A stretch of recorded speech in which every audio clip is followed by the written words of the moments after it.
اور تمہیں درود ایک ایسی دولت دی ہے کہ جس سے ہمیں کسی اور عمل کی کوئی حاجت نہیں. اسی کی کثرت کرو کہ تمہیں دین اور دنیا کی خیر خوبیاں عطا ہو اور تمہارا ایمان پر خاتمہ ہوگا اور تمہیں جنت کے اعلیٰ مقامات ملیں گے. نبی کریم صلی اللہ علیہ وسلم تمہاری مرنے سے پہلے تمہارے لیے استقبال تمہارا کریں گے.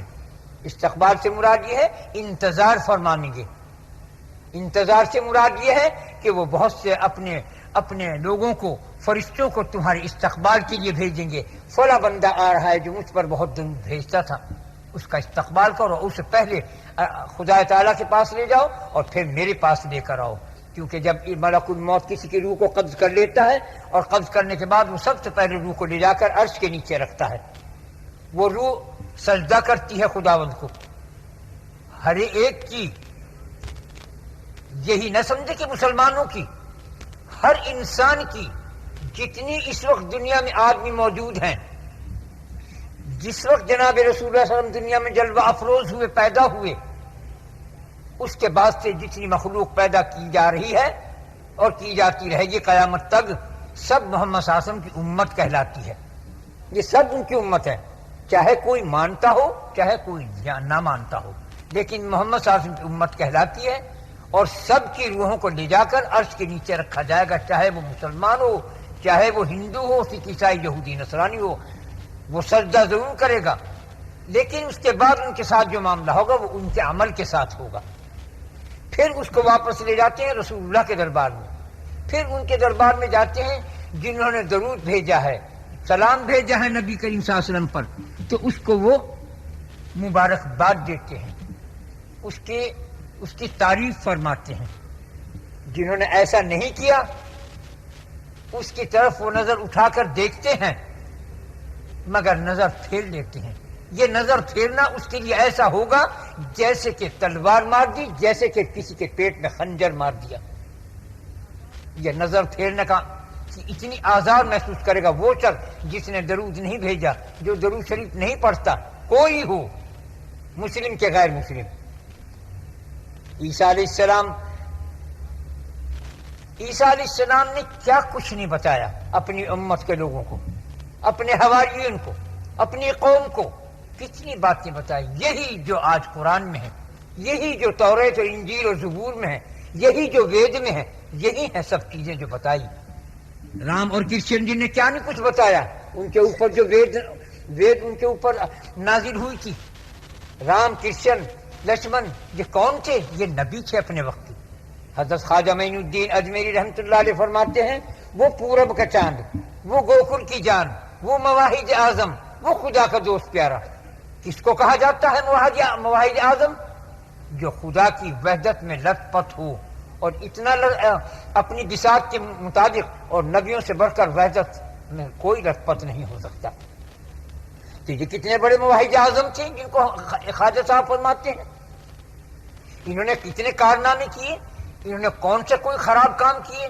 وہی کیے جو قرآن میں ہے، وہی کیے جو وید میں ہے، وہی کیے جو توریت انجیل اور زبور میں ہے، وہی کیے جو صحیفۃ میں ہوئے، سب کے اوپر نازل ہوئے. یہی عیسیٰ علیہ السلام فرما گئے. ہمیں عیسیٰ علیہ السلام کیا پڑھا کرتے تھے ہمیشہ؟ صبر سا ابر سا سور سا.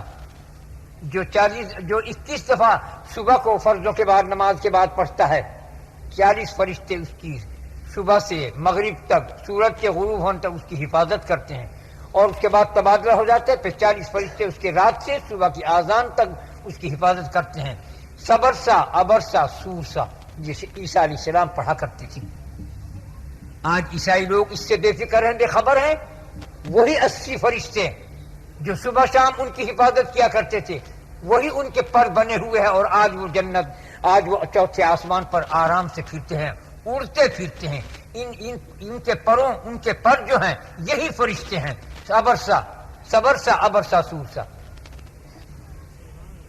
جو شخص کلمہ ایک بار پڑھ لیا اس کے دل میں ایمان راسخ ہو جانا چاہیے. دل سے ہر ما سوا کو نکال کر کہ لا کے معنی کیا ہے؟ کہ سوائے خدا کے کوئی نہیں ہے، وہی معبود ہے، وہی پرستش کے لائق ہے. جس سے جسے محبت ہوگی وہی اس کا خدا ہے، وہ اسی کا بندہ ہے. رسول اللہ صلی اللہ علیہ وسلم نے کیا فرمایا؟ درہم کا بندہ جو دینار سے روپے سے محبت کرتا ہے وہ روپے کا بندہ ہے. جو اشرفیوں سے محبت کرتا ہے سونا چاندی سے وہ سونا چاندی کا بندہ ہے. اس کا خدا وہی ہے. اگر وہ بیوی بچوں سے محبت کرتا ہے وہی اس کے خدا ہوئے.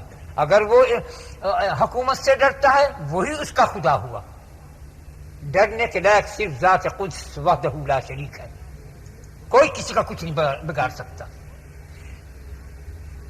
محبت کرنے کے لائق صرف خدا ہے. ڈرنے کے لائق صرف خدا ہے. تابعداری کے لائق صرف خدا ہے. اس نے جو حکم دیا تم اپنی بیوی بچوں کے حقوق ادا کرو, تم اپنی اولاد کے حق ادا کرو, تم اپنے ماں باپ کا ادب احترام کرو, تم اللہ کی مخلوق کی خیر خواہی کرو, تم دین ایمان اسلام کی خیر خواہی کرو, تم سب سے پیار کرو, مگر دل کے اندر نہیں. دل کے باہر تو سب کچھ, مگر دل کے اندر اگر تم نے کسی کو داخلہ دیا تو مجھ سے برا کوئی نہیں ہوگا. میں تم کو مشرک کہہ کر تمہیں جہنم میں ڈال دوں گا. یہ فرماتا ہے وہ. اس سے تم اندازہ کرو. یہ تمہارے علماء اتنے بیان کرتے ہیں, اور ہماری گنگو ہمارے ہندوستان میں بھی تمہارے ملتان کے کسی مولوی صاحب کے کیسٹ آتے ہیں, وہ حضرت ابراہیم علیہ السلام کا جو واقعہ بیان کرتے ہیں بڑے دردناک انداز سے. میں بھی پسند کرتا ہوں کہ جب دیکھا کہ حضرت ابراہیم علیہ السلام کو اسماعیل علیہ السلام سے بہت پیار ہوا, حکم نازل ہوا کہ اس کو ہمارے اوپر قربان کر دے. آپ نے کہا بہت اچھا. اسماعیل سے کہا, اے بیٹے ایسا ایسا ہوا کہ اے میرے باپ جلدی کیجئے, اللہ کی تابعداری کیجئے. ان کو بنا سمار کے مینا میں لے گئے اور انہوں نے کہا میرے ہاتھ باندھ دو, میرے پیر باندھ دو, میری آنکھوں پٹی باندھ دو, اور اپنے بھی باندھ لو. ایسا نہ ہو خدا کے خلاف ہو کہ تمہیں رحم آ جائے میرے اوپر. حتیٰ کہ ان کا گلے پہ چھری پھیری لیکن نہیں پھیری. کہا خدا میں کیا کروں, یہ چھری پھیر رہا ہوں, میں خنجر پھیرتا ہوں لیکن نہیں چل رہا. ان کا آنکھ کھول کر دیکھا تو مینڈھا پڑا ہوا تھا. اسماعیل علیہ السلام پاس کھڑے تھے. اور پھر فرماتا ہے خداوند قدوس, کیا الفاظ مبارکہ ہیں, اے ابراہیم مجھے اس بچے کا گلا کٹوا کے کیا ملتا, میں نے تو تیرے دل میں اس کی جو محبت تھی اس کا گلا کاٹا ہے. آگے دوسری طرف آ جاؤ اپنے حبیب محمد صلی اللہ علیہ وسلم کی طرف. دہنے گھٹنے کے اوپر حسن علیہ السلام اور بائیں گھٹنے پہ حسین علیہ السلام. کبھی ان کو بوسہ دیتے ہیں, پیار کرتے ہیں, کبھی ان کو بوسہ. گڑیا کے بچے, نورانی بچے بیٹھے ہوئے ہیں. اللہ کو برداشت نہ ہوا, جبرائیل بھیجا, آ کر سلام عرض کیا اور کہا اے محمد صلی اللہ علیہ وسلم کیا آپ ان دونوں سے محبت کرتے ہیں؟ آپ نے فرمایا بہت. کہا پھر سن لیجئے, یہ سب نے قاتل سے مارے جائیں گے, ان کا کلیجہ کٹ کٹ کے نکل جائے گا, اور یہ کربلا کے میدان میں بھوک کے پیاس سے مارے جائیں گے. بس آپ تو رونے لگے, اور پھر روتے ہوئے دونوں نے بچوں کو پیار کیا اور کہا یہ میرے مظلوم, میرے معصوم بچے ہیں. پتہ ہے آپ کو وہی ہوا. اور ایک عورت نے, ان کی بیوی نے ان کو زہر کھلا دیا, کلیجہ کٹ کٹ کے نکل گیا. امام حسین کے کیا ہوا کہ کربلا کے میدان میں بھوک کے پیاس سے میں اہل و عیال کے ذبح ہو گئے, قربانی دے دی. کیوں کیا اللہ نے؟ اللہ کو یہ پسند نہیں تھی. یہ محبت سے جو پیار دی وہ دل کے اندر کچھ رمق ہوئی ہوگی محمد صلی اللہ علیہ وسلم کے یا ابراہیم علیہ السلام کے, تو وہ خدا کو برداشت نہیں. اور بھائی ایک بات یاد رکھنا, ابراہیم علیہ السلام نے اپنے بیٹے کو ذبح کیا تھا. اگر وہ واقعی ذبح کر دیتے تو آپ کو, ہم سب کو ایک ایک بیٹا اپنے ہاتھ سے ذبح کرنا فرض ہو جاتا. لیکن خدا بڑا ارحم الراحمین ہے, اس نے اتنی بات رکھ دی کہ انہوں نے مینڈھا ڈال دیا اور ان کو بچا لیا اس انداز سے. لیکن پھر بھی یہ صدقہ چلتا رہے گا, یہ سنت جاری رہے گی قیامت تک ہر انسان کے لیے. ہر انسان کا ایک اولاد جو شہید کی محبت پیار جس سے زیادہ ہوگی وہ ضرور مرے گا, چاہے کوئی ہو جس سے پیار ہوگا. ایک تو وہ تمہاری قربانی لے گا, چاہے تم دینا چاہو یا نہ دینا چاہو. قانون ہے, ہر کوئی دیکھ لے, ہندو ہو, مسلمان ہو, سکھ عیسائی ہو, یہودی نصرانی ہو, سب کو اپنی ایک چاہتی چیز دینی پڑتی ہے. دیتا ہے, وہ دیتا ہے, وہ قبول فرماتا ہے. اس کا قانون ہے یہ. وہ اپنے نبی کی سنت کو جاری کیے ہوئے ہے اور قیامت تک جاری رہے گا.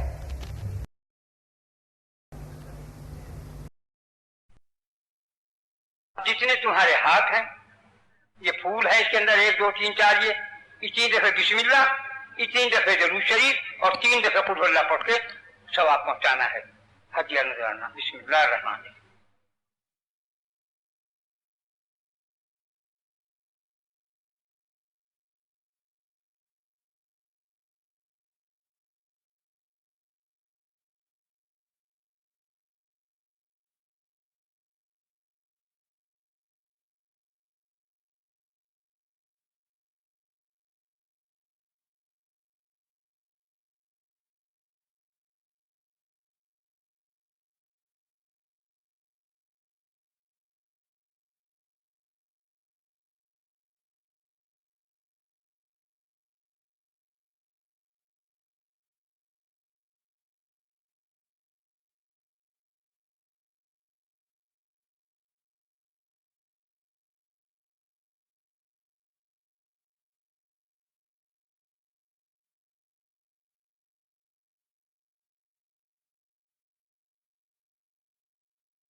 انا محمد رسول اللہ صلی اللہ علیہ وسلم۔ اے اللہ، ہم سب نے جو کچھ پڑھا ہے پڑھنے کا ثواب ہدیہ نذرانہ جناب رسول اللہ صلی اللہ علیہ وسلم کے روح مبارک کو پہنچ جائے۔ ان کے صدقے سے فیض سے ہمارے صغیرہ کبیرہ جان بوجھ بھول چوک گناہوں کو معاف فرما دے۔ اے اللہ، ہمارے دین میں، ایمان میں، اسلام میں، صحت میں، زندگی میں، رزق میں برکت عظیم عطا فرما۔ اے اللہ، اپنے محمد صلی اللہ علیہ وسلم کی پوری امت دنیا میں جو ہے ان کی حفاظت فرما۔ اے اللہ، ہمارے پاکستان کو دشمنوں کی نظروں سے محفوظ فرما دے۔ اے اللہ، ہمارا تیرے سوا کوئی وارث ہے نہ والی ہے، تیرے یار ہے، تو ہی مددگار ہے۔ تو اپنی امان اور اپنی حفاظت میں ہم سب مسلمانوں کو دے جہاں سے جہاں تک بھی ہیں۔ اے اللہ، پر اپنا کرم اور فضل فرما دے اپنے محمد صلی اللہ علیہ وسلم کے صدقہ طفیل میں۔